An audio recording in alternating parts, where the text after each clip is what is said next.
बंदा रोता है तो अल्लाह अपने फरिश्तों से कहता है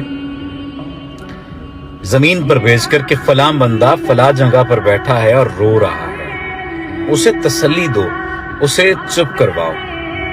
फरिश्ते आते हैं, जमीन पर उतरते हैं, उस इंसान को चुप कराने की कोशिश करते हैं, लेकिन उसका गम उसकी जात से बढ़ चुका होता है। वो खामोश नहीं होता, वो रोता है, चीखता है, चिल्लाता है, उसकी हिचकियां बन जाती हैं। फरिश्ते वापस जाते हैं और कहते हैं कि या बारी ताला, वो इंसान चुप नहीं हो रहा, वो रोए जा रहा है। जाने उसे ऐसा क्या दुख है, ऐसा क्या गम है जो उसकी जात के अंदर मौजूद है कि वो चुप नहीं हो रहा। हमने बहुत ज्यादा उसे चुप करवाने की कोशिश की, बड़ी कोशिश लगा ली, लेकिन वो खामोश नहीं हुआ, लेकिन वो चुप नहीं हुआ, वो मुसलसल रो रहा है।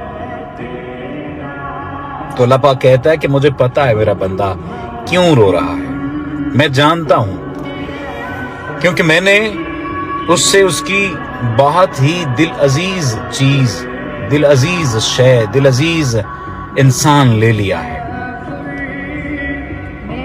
और उसे इस बात का गम है, और इस गम की वजह से उसका कलेजा फटा जा रहा है और वो रो रहा है।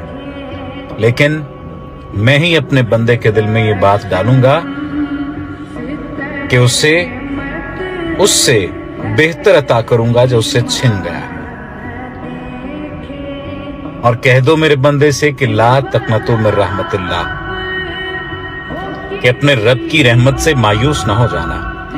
अब जब मैंने ये तहरीर पढ़ी तो मैंने पहले इसे अक्ल के पैमानों पर देखा कि ऐसी बात भला खुदा बारी ताला कहां और कौन सी रिवायत में मौजूद है। लेकिन फिर मेरे दिल में ख्याल आया कि मैं ये बात आपके साथ शेयर करूं।